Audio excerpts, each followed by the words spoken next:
Llega la hora de la verdad para pensar y analizar las noticias de Colombia y el mundo. La hora de la verdad en la red de Radio Red RCN con Fernando Londoño Hoyos.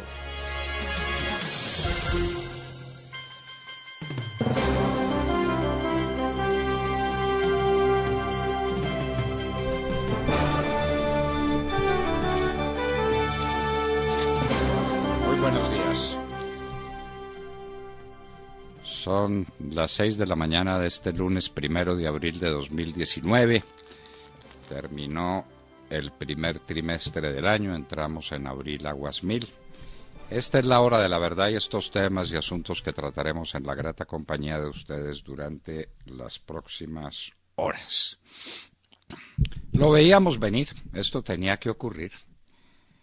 Para Trump, el presidente Duque es un buen tipo, pero que no ha hecho nada por los Estados Unidos porque las drogas siguen disparadas. Esto tenía que llegar. Mientras se espera a ver si la Corte Constitucional autoriza la fumigación con glifosato, mientras se espera a que la JEP autorice la extradición de Santrich, del bandido Santrich, mientras se espera, no sé qué se espera, para que haya extinción de dominio express, mientras se espera que se resuelva el tema del Cauca, el país explota en siembras de coca y en producción de cocaína y en envío de cocaína a todos los lugares del mundo, que desde luego la compran encantados. Eso, para que haya un mercado, no solamente se necesita la oferta, sino también la demanda. Pero Trump está hablando ahora de la oferta y está diciendo lo que es bastante obvio, que Colombia no está haciendo absolutamente nada eficaz por controlar los cultivos de coca. Y la primera víctima es Colombia. Las cifras del fiscal general de la Nación sobre la inseguridad y sobre la participación de los niños en el consumo de droga es escalofriante. Más del 7% de los niños han probado cocaína. Esto es pavoroso. Y lamentablemente lo cierto es que no se han hecho las cosas que se han debido hacer desde el primer día. Fumigar con glifosato primero y después enfrentar a estos santistas de la Corte, porque esta es una Corte santista, el presidente Duque no lo puede ignorar, son las personas elegidas por santo para que le sigan haciendo el eco en la gloria de haber terminado el conflicto más antiguo de la humanidad. Y resulta que el conflicto está peor que nunca. Esto que está ocurriendo en el Cauca es pura coca y cocaína, es pura FARC. Es exactamente lo mismo. Y lo que se está extendiendo por todo el país. Del Chocó no volvieron a decir una sola palabra porque ¿para qué? Del Catatumbo tampoco. De todo lo que está pasando en el Caquetá, en Putumayo, de lo que está ocurriendo en Arauca, no se volvió a decir nada. Y entonces, pues esa es una manera de resolver los problemas, como dicen de algún presidente de Colombia, que metía los papeles que le traían problemas entre un cajón y que después abría el cajón a ver cómo iban los problemas. La sentencia de la Corte Constitucional que autoriza matar a miles de seres humanos, los más indefensos. El país no se ha dado por aludido todavía. Tenemos la sentencia en la cual la Corte Constitucional dice que es un derecho fundamental de la mujer el derecho a abortar, es decir, el derecho a matar la criatura que tiene en su vientre. Eso es de una gravedad sin precedentes, porque no solamente es la permisividad contra el delito más cruel que puede haber, el delito de aborto contra una criatura indefensa, sino que es prácticamente consagrarlo como un derecho, el derecho de las mujeres embarazadas a matar a sus hijos. Eso era lo que nos faltaba. La minga tiene al país contra la pared. Son menos de 7.000 indígenas y menos de 7.000 indígenas están causando un problema de orden público de unas dimensiones colosales. Hay una parte del país que se parece mucho a Venezuela, en la falta de suministros, en la falta de gasolina, en la falta de comida, en la falta de todo. La situación de Nariño es catastrófica, la situación de Pasto es como una ciudad venezolana. La gasolina que tienen es gasolina que viene del Ecuador. Los alimentos cada vez más caros y cada vez más escasos, y eso se está transfiriendo a otros lugares del país por cuenta de 7.000 indígenas que no fueron contenidos a tiempo en cumplimiento de un deber fundamental del presidente de la República. Es que esto no es que si quiera o que no quiera, es que la Constitución política le ordena defender a las personas en su vida, honra y bienes y hacer cumplir las leyes. Y las leyes exigen que nadie invada las carreteras impunemente, porque esto va contra un derecho fundamental que es el derecho de los colombianos a la movilidad. Entonces, vamos a ver qué ocurre, pero las cosas no van bien, definitivamente no, porque este problema se dejó crecer, porque este problema no se asumió en su momento.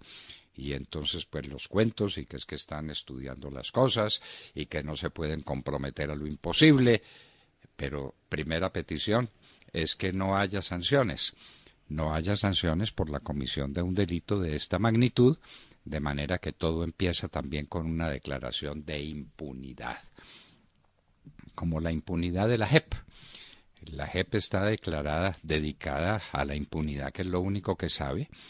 Acaba de pedirle la renuncia a sus 40 fiscales, sigue con los contraticos, no contesta los derechos de petición. Vamos a ver qué fue lo que hizo el señor Samper Strauss para ganarse 50 millones de pesos en un mes, y el yerno de cierto periodista muy importante por ganarse mucho más en un tiempo récord. ¿Y qué fue lo que hicieron los indígenas por la JEP? A los que la JEP les giró más de 4.000 millones de pesos. Sí, señores, una parte de la huelga que tiene paralizado el país está financiada por los jueces de la JEP, o los que se dicen jueces de la JEP. En Venezuela hay desesperación.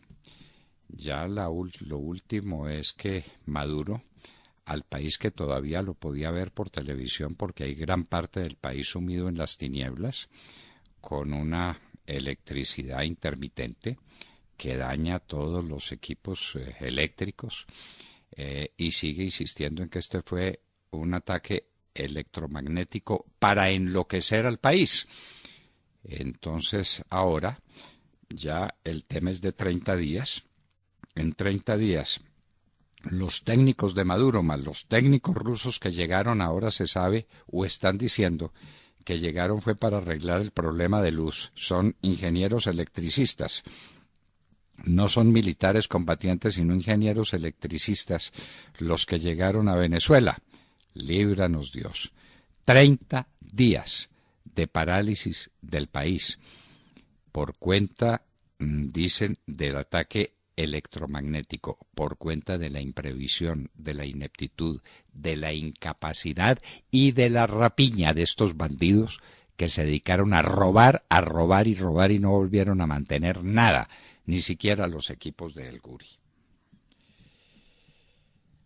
Alemania declara que sigue apoyando a Guaidó. Recuerden ustedes que no recibieron al embajador de Guaidó en Alemania, pero que Alemania sí lo sigue respaldando. ¿Quién puede entender esto? La mala calidad del aire en las ciudades capitales más importantes de Colombia, Bogotá, Medellín y Cali, siguen con este problema gravísimo, y es que aquí hay que tomar decisiones. ¿Cuándo se va a tomar decisión sobre el biodiesel? ¿Cuándo se va a definir que el etanol tiene que ser de la calidad que demanda el etanol para que sea como debe ser, y no como es el etanol que nos exportan de los Estados Unidos y que aquí estamos consumiendo porque es más barato?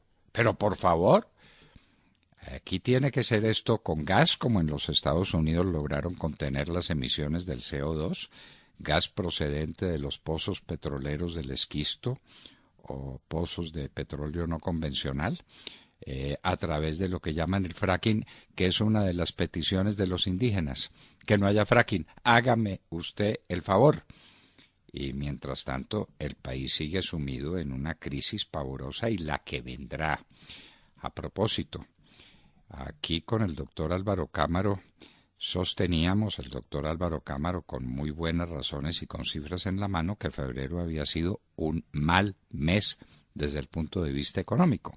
Bueno, acaba de salir la cifra del desempleo, 11.8 de desempleo. En las grandes ciudades 12.5 me parece, 12 largos en las grandes ciudades del país. Eso se compone porque en las zonas cocaleras hay pleno empleo. Los bandidos tienen pleno empleo en Colombia. La situación del desempleo es una situación crítica, la situación de la economía colombiana es una situación muy difícil y estos paros y estas mingas y todo este desorden está causando problemas no solamente por el impacto que tienen en la producción y en la comercialización de los bienes, sino también por el efecto psicológico que produce en los demás inversionistas. A ver qué va a pasar con este país, a ver quién se lo va a tomar, a ver dónde va a estallar la próxima minga. Esto es muy grave, sentar el presidente de que el gobierno es flojo, de que el gobierno es débil, como se sentó cuando las marchas universitarias que cometieron toda clase de delitos y que la respuesta fue darles billones de pesos de premio.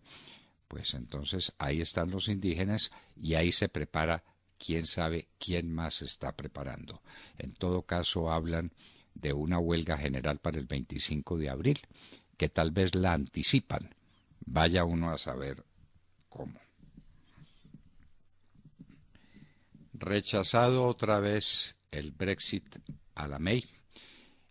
Para el 12 de abril queda entonces el retiro a la brava de la Gran Bretaña de la Unión Europea. Esto va a ser muy grave, pero no sabemos si en el curso de estos 11 días el Parlamento británico haga alguna cosa o alguien haga alguna cosa por evitar un trastorno muy serio a la marcha de la Unión Europea y desde luego a los intereses y al manejo de los asuntos internos de la Gran Bretaña. Venezuela dejará entrar ayuda humanitaria, dice la Cruz Roja, pero eso se advierte que eso no tiene contenido político de ninguna especie. Desgraciadamente, funciona aquello de que cría fama y échate a dormir. La Cruz Roja aquí en Colombia ganó buena fama de ser una entidad politiquera cuando se dedicó a servir de Uber, a transportar bandidos de un lugar a otro del país con el pretexto de que eso era por la paz de Colombia. Ahora tiene que admitir, como tiene que admitir la ONU, como tiene que admitir todo el mundo, que nunca la situación del país ha estado más grave. Los desalojos de la gente de sus zonas de trabajo, eso no lo menciona nadie.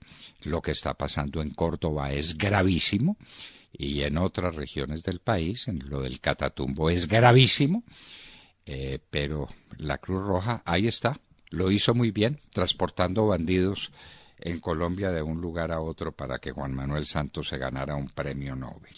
Dios mío. ¿Naufragarán las objeciones al Congreso, las objeciones a la JEP en el Congreso? Esa es la pregunta. Germán Vargas Lleras se viene contra el presidente Duque, se viene contra el Centro Democrático y se viene contra sus antiguos aliados y amigos, los Char. ¿Qué va a pasar ahí? Le ganaron a los Char de mano en la votación en la Cámara de Representantes. Vargas Lleras ganó, los Char perdieron, pero ¿qué viene de ese enfrentamiento? ¿Los Char se quedarán en la mitad de la nada? ¿Los Char se vendrán con Uribe para el Centro Democrático? ¿Qué va a pasar en esa materia? Roberto Marrero, el jefe de gabinete de Guaidó, sigue y seguirá en el helicoide. No hay... Dije yo que el presidente Duque se vino contra los Char. No. Vargas Lleras se vino contra los Char. Quería decir eso. le ofrezco disculpas a nuestros oyentes. Fue Vargas Lleras el que se vino lanza en ristre contra los Char, sus antiguos aliados, con quienes hizo la campaña electoral el doctor Vargas Lleras. Estábamos hablando de Roberto Marrero, el jefe de gabinete de Guaidó. Está preso en el Helicoide, seguramente torturado, como lo hicieron con Lorenza Lee en su momento y con este muchacho Valles, y con cuantos otros, y con el concejal Albana que tiraron por una ventana de un alto piso para hacerle creer al mundo que se había suicidado, cuando lo mataron de manera infame. ¿Qué va a pasar con Roberto Marrero? Margarita Restrepo, representante a la Cámara, amiga de esta casa, es presidenta de la Comisión de Derechos Humanos de la Cámara de Representantes. La corrupción de la DIAN en Buenaventura. Esto es pavoroso, pero además es que no tuvieron ningún pudor. El hombre de la DIAN en Buenaventura y su familia paseaban en Lamborghini. La hija es una potentada que vive en los Estados Unidos en medio de unos lujos y de unas excentricidades pavorosas. Y pues eso obviamente desde hace mucho tiempo debió ser advertido. Ahora por fin lo notaron y encontraron que el hombre, el pater familias, estaba dedicado a negociar cargamentos de contrabando en Buenaventura. Él era el hombre clave y el contrabandista solamente tenía que comprar su conciencia bastante comprometida y bastante barata para entrar cargamentos de contrabando al país. Aparecieron los cuerpos de los 4 infantes de Marina que habían desaparecido en la desembocadura de un río vecino a Buenaventura. No nos han explicado ni qué estaban haciendo, ni quién los asesinó, ni cómo los asesinaron, simplemente que encontraron los cuerpos y no los encontró la Infantería de Marina. Los tuvieron que encontrar los parientes, a hacer ahí sí una minga entre todos para ir a buscar los cuerpos que los encontraron en Cabo Soldado, los cuerpos de los 4 infantes de Marina. ¿Qué pasó con ellos? Ni una palabra se sabe. En este proceso de la minga hay una incómoda pregunta. ¿Qué hicieron los indígenas con 160.000 millones de pesos que se les entregaron en los últimos 4 años? Lo dice el Contralor General de la República en un reportaje en el que descubrimos que el Contralor se posesionó, lo que es una buena noticia, y que ahora está preguntando por ciertas cosas, como por ejemplo qué pasó con el programa de Santos para seguir la ruta de la tesis de Óscar Iván Zuluaga, que lo fundamental en Colombia era darle educación a los niños, permitir la jornada única, y entonces para eso había que construir muchas escuelas. ¿Saben ustedes de ese plan en el que se invirtieron muchas decenas de miles de millones de pesos? ¿En qué proporción se ha cumplido?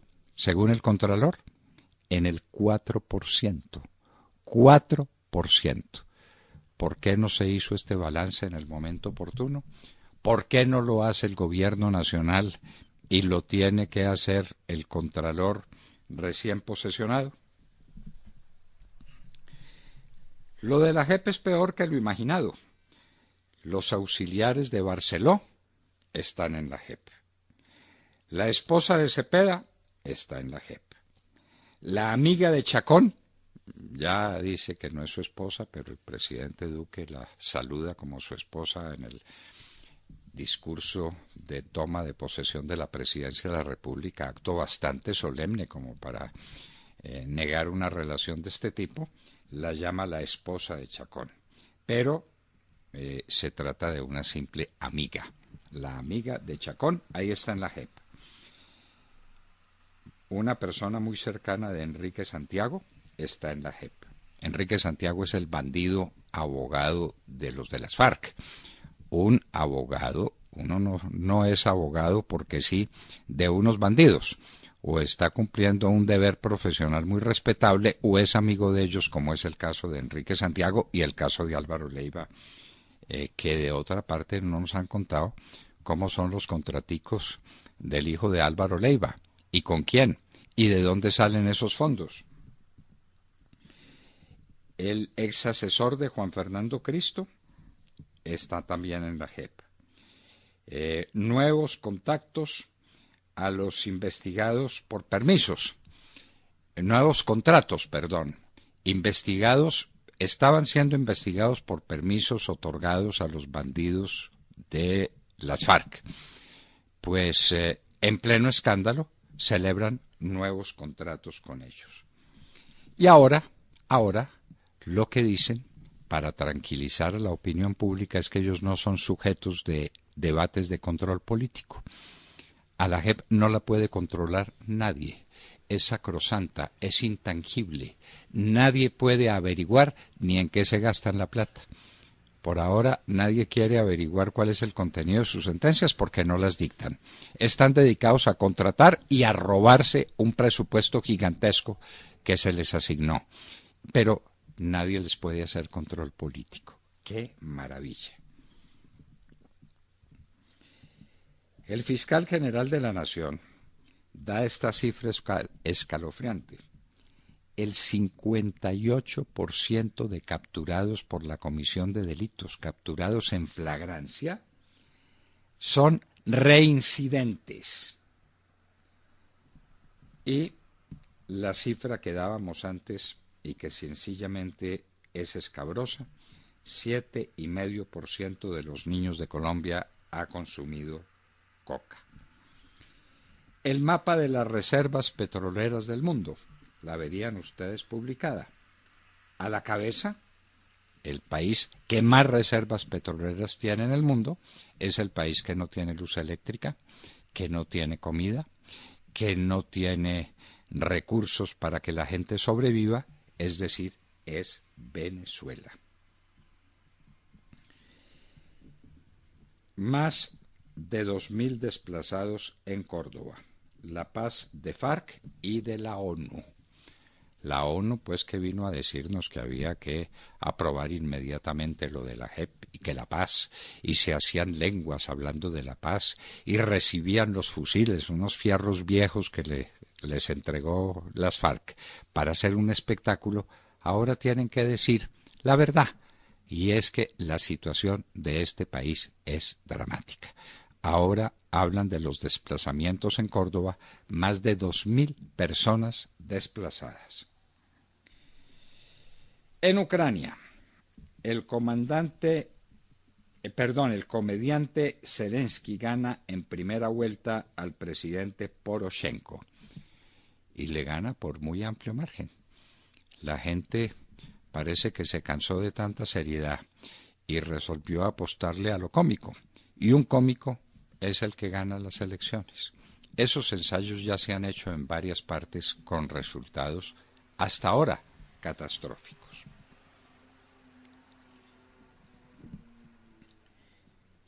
Trump le da 1.7 millones de dólares a una fundación de planeación familiar antiaborto y se le vino el mundo encima.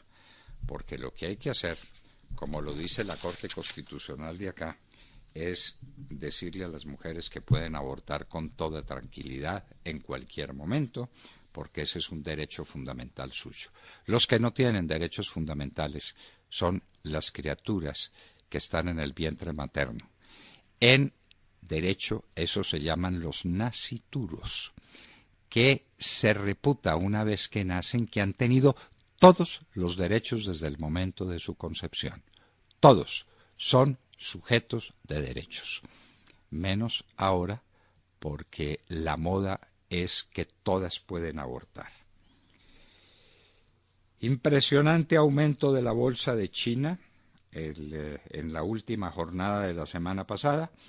El CSI 300 creció 3.86% y se acerca a los 4.000 puntos, que era el punto de referencia antes de entrar en conflicto comercial con los Estados Unidos. ¿En qué va esa relación comercial China-Estados Unidos? unos días bien, otros días menos bien. En todo caso, los inversionistas en China están muy confiados. Y en Medellín fue capturado un niñito de 14 años acusado de la comisión de 12 homicidios. Y ya los psicólogos dicen que ese es un caso perdido, que la rehabilitación es imposible. ¡Qué horror! Un niñito de 14 años ya tiene, que se hayan descubierto y por los que se lo está investigando, 12 homicidios. Obviamente fue capturado por su participación en el último de ellos o en los dos últimos de ellos. Y por ahí se fue extendiendo la investigación hasta llegar a esta cifra escalofriante. ¿Dónde están los papás de ese niño? ¿Dónde están los educadores de ese niño? ¿Dónde está una sociedad que permite semejante monstruosidad? Y hoy en la historia, en un día como ayer y como hoy, terminaba la Guerra Civil Española que consumió a ese país entre los años de 1936 y estos finales de marzo de 1939, cuando las tropas nacionalistas al mando de Franco toman definitivamente el control de Madrid. Habían tomado ya el de Cataluña, ya lo que quedaba era muy poca cosa, y los intentos de Stalin por tomarse a España para los propósitos estratégicos consiguientes en la Guerra Mundial fracasaron. El triunfo de las fuerzas de Mussolini y de Hitler, ¿en qué medida fue aquello? De todo eso y de mucho más hablaremos con ustedes en las próximas horas en la Hora de la Verdad. Y los invitamos a seguirnos a través de nuestra señal de audio en alta calidad en TuneIn, en donde nos encuentran como la Hora de la Verdad. Igualmente los invitamos a sintonizarnos en los diales 710 AM en Medellín, 1200 AM en Cali y 970 AM en Bogotá. Y recuerden que estamos presentes en nuestra cuenta de Twitter, @Hora de la Verdad, a través de la cual pueden seguir el minuto a minuto de nuestras emisiones. Los invitamos también a seguir nuestra transmisión a través de Facebook Live, con nuestra señal en vivo y todo el contenido de nuestras emisiones que está disponible en nuestro canal en YouTube. Y recuerden que también pueden escucharnos en vivo y diferido a través de nuestra página web y dejarnos todos sus comentarios a través de nuestro chat en esta dirección: www.lahoradelaverdad.com.co. Son las 6 de la mañana, 29 minutos. Comenzamos ya. Bienvenidos. Mario Lanza, uno de los más grandes tenores del siglo XX, está interpretando de Ruggero Leoncavallo Matinata. Con esa canción tan hermosa y semejante voz, saludemos la mañana, Sergio Gel. Doctor Londoño, muy buenos días para usted, para todos nuestros oyentes. Pues saludamos la mañana, saludamos este mes de abril con noticias que se produjeron este fin de semana en la Florida, en donde el presidente de los Estados Unidos, Donald Trump, dio unas declaraciones que generaron bastante polémica en nuestro país. Dijo el presidente Trump que está entrando más droga desde Colombia, desde que el presidente Iván Duque es presidente. Escuchemos lo que dijo y continuamos. And I'll tell you something, Colombia, you have your new president of Colombia, really good guy. I've met him, we had him at the White House, he said how he's going to stop drugs. More drugs are coming out of Colombia right now than before he was president, so he has done nothing for Ahí us. el presidente Donald Trump dice que es un Good guy. Sí, que el presidente Duque es un buen tipo, que realmente es un buen tipo, aunque no ha hecho nada por nosotros, es lo que dice el presidente de los Estados Unidos, Donald Trump, y pues es una crítica, por supuesto, directa a la política contra las drogas que se tiene en Colombia, política que además hay que recordar, doctor Londoño, está pues pasando por una situación muy complicada toda vez que la Corte Constitucional no permite la aspersión con glifosato. Pues el canciller Carlos Holmes Trujillo salió al paso de las declaraciones del presidente Trump y esto fue lo que dijo. El gobierno del presidente Iván Duque viene enfrentando con toda firmeza y contundencia el problema mundial de las drogas ilícitas y las amenazas que plantea para la integridad institucional, el desarrollo económico sostenible y el progreso social de todos los colombianos. Pues el canciller le sale al paso con unas declaraciones que graba en donde aparentemente pues está en un restaurante, el sonido no es el mejor, graba esas declaraciones y las hace públicas, pues contestando que el presidente Duque ha hecho sus mejores esfuerzos en los pocos meses que lleva y que se trata es de una herencia maldita lo que ha recibido este gobierno. También el Centro Democrático emitió un comunicado en el que dice que rechaza las declaraciones del presidente Trump, rechaza las declaraciones del presidente de los Estados Unidos sobre la evolución de la producción en Colombia y envío de cocaína a los Estados Unidos. Es un comunicado que está, hay que decirlo, muy mal redactado y que firma Álvaro Uribe Vélez, lo ponen cabeza de lista del Senado.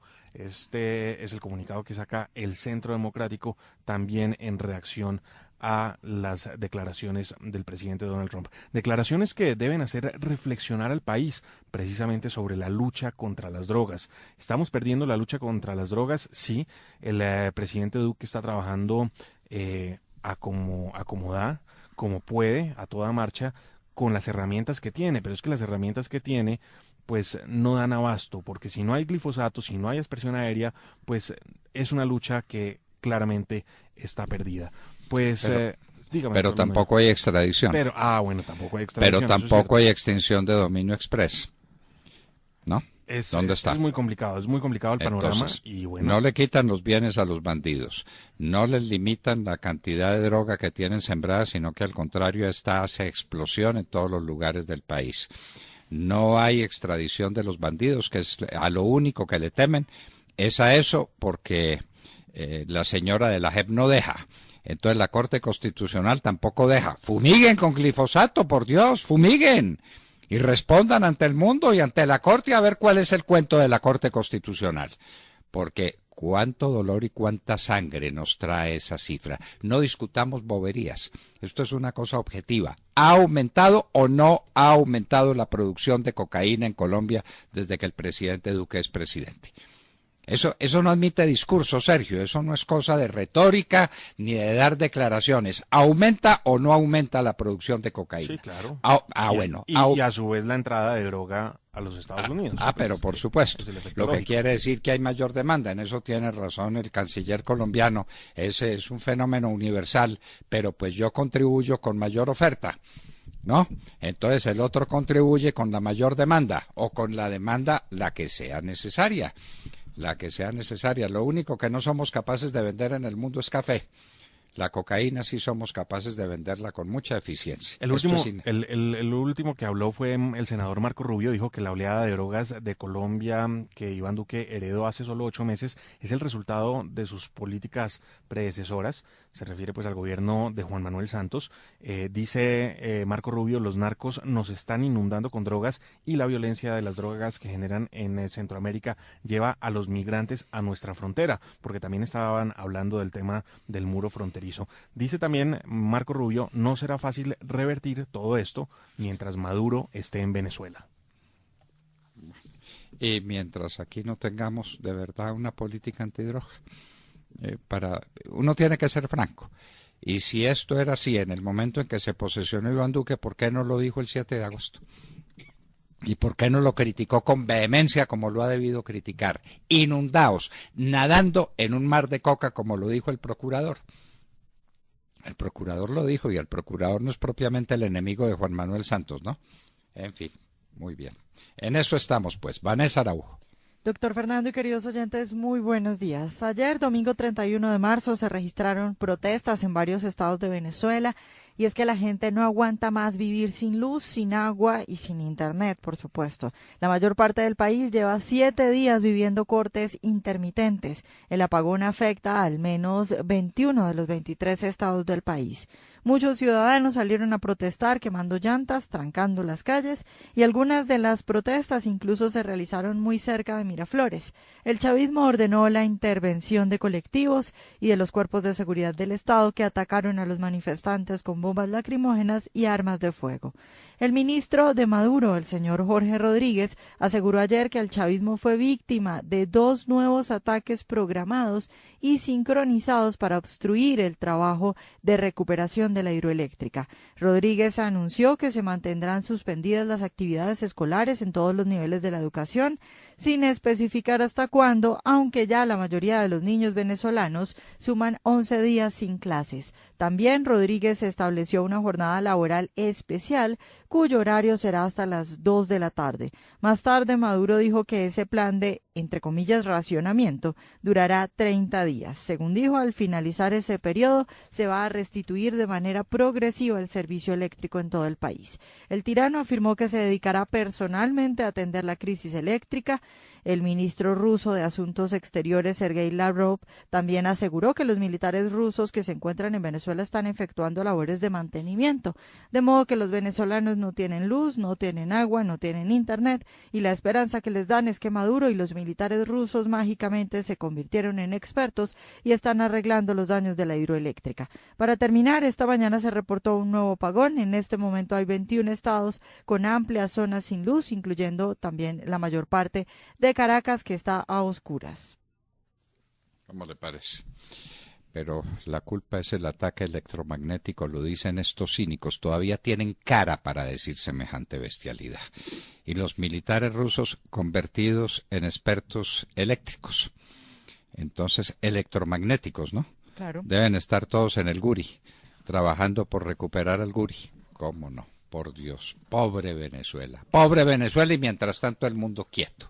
El mundo no hace absolutamente nada por atender a los venezolanos, por socorrerlos, por ir en auxilio de estos 30 millones de desgraciados sometidos a la bota tiránica de Nicolás Maduro, porque lo de él es una bota. Él es aparentemente un civil, pero un civil con botas de paramilitar, porque fueron los paramilitares los que atacaron a los manifestantes ayer y los que con armas de fuego hirieron a 2 personas. De Mar Corto. Doctor Fernando, compañeros de la mesa, oyentes de la Hora de la Verdad, muy buenos días. Como lo dice la senadora del Centro Democrático, Paola Holguín, a la JEP no la están desprestigiando unas vallas, donde se pregunta a los colombianos de qué lado están, si del lado de los victimarios o de las víctimas, sino que la que causa el desprestigio es la misma JEP, que no sale de escándalo en escándalo todos los días.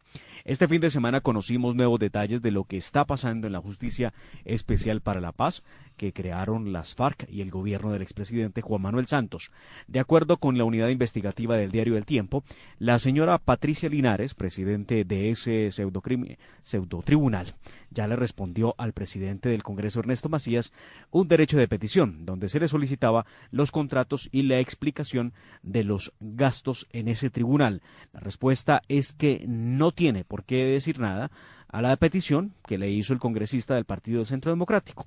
Según la señora Linares, y de acuerdo a lo que establece el diario El Tiempo, le responde a Macías que la JEP no es sujeto de control político. Además, le dijo que a excepción de la pública no le va a dar información para un debate sobre contratos, nombramientos e inversiones de la entidad, que este año va a manejar un presupuesto de por lo menos 293.000 millones de pesos. Pero aunque la señora Linares crea que nadie tiene derecho a cuestionarla, los periodistas hacemos la tarea en uso del derecho fundamental de petición, artículo 23 de la Constitución, y seguimos averiguando por los contratos que se firman en esa jurisdicción para pagar favores políticos. ¿O será que eso de contratar al hijo del expresidente Ernesto Samper es por sus méritos y no por el apoyo que Samper le ha dado a ese tribunal? Pero hay más de esos contratos y movimientos inexplicables en la JEP, doctor Fernando. Este es el caso de la salida de 40 fiscales de la Justicia Especial para la Paz, porque doña Patricia Linares pidió revisar sus hojas de vida, porque según dijo, no basta con que cumplan requisitos, sino calidades éticas y morales. Vaya uno a entender qué quiere decir con eso. En respuesta, y bajo los mismos argumentos, aquí hay un agarrón de mechas, Giovanni Álvarez, el fiscal de la JEP, invitó a Linares a su vez y a la jurisdicción completa a hacer lo mismo, para que ellos se cuestionen unos a otros. Este es uno de los casos cuestionables, doctor Fernando, que aparecen en esta investigación, como el de la magistrada Catalina Díaz Gómez, exdirectora de Justicia Transicional del Ministerio de Justicia y del Gobierno de Santos, que aparece en documentos notariales casada con el también magistrado de la JEP, Roberto Carlos Vidal López. Lo que queda en familia está muy bien. En la JEP también causa polémica la designación como fiscal de Gonzalo Pinzón, ex asesor del señor Juan Fernando Cristo, quien estuvo en el Ministerio del Interior del 2014 al 2018, y de una de las unidades de trabajo legislativo de los entonces representantes Carlos Marín y René Garzón. Los fiscales que salieron de la JEP, que son todos, casi 40, menos su jefe Giovanni Álvarez, también quieren que se explique por qué la Justicia Especial para la Paz les renovó los contratos como asesores por 2 meses a Ernesto Caicedo y a la señora Yuli Milena Enríquez, cuando ya había estallado el escándalo por su presunta participación en la aprobación de polémicos permisos para la salida del país de terroristas de las FARC. Pero ojo, que esta señora Enríquez sería cercana al secretariado de las FARC y a su asesor Enrique Santiago. Cuando iban a la JEP a suscribir actas, era evidente su amistad y confianza. Definitivamente, el peor enemigo de la JEP es ella misma. Bueno, y los 4.500 millones de pesos que contrataron con los indígenas que están bloqueando la carretera panamericana. Es que ya no nos alcanza el tiempo para explicar todo eso, ¿no? Sí, no, es que son muchas cosas, ¿no? Claro, y el contrato con el señor ex viceministro de las telecomunicaciones. Yerno de un periodista muy conocido. Entonces, esto de Darío Arizmendi, para que no queden dudas. Sí, por cierto. De Darío Arizmendi, para que no queden dudas sobre otros periodistas que no tienen yernos en la JEP. Esto, contratando con la JEP. ¿Esto qué es, por Dios? Y los 4.500 millones, yo le insisto a usted en eso. Bueno, y en un minuto estaremos con la senadora Paloma Valencia, senadora por el Centro Democrático, generación del 14, y desde luego, caucana. Ella no es sino hija de senador caucano, nieta de un expresidente de la República, bisnieta del más grande humanista que tuvo América, el maestro Guillermo Valencia. Caucana hasta los tétanos, diría Juan Manuel Santos, ¿no?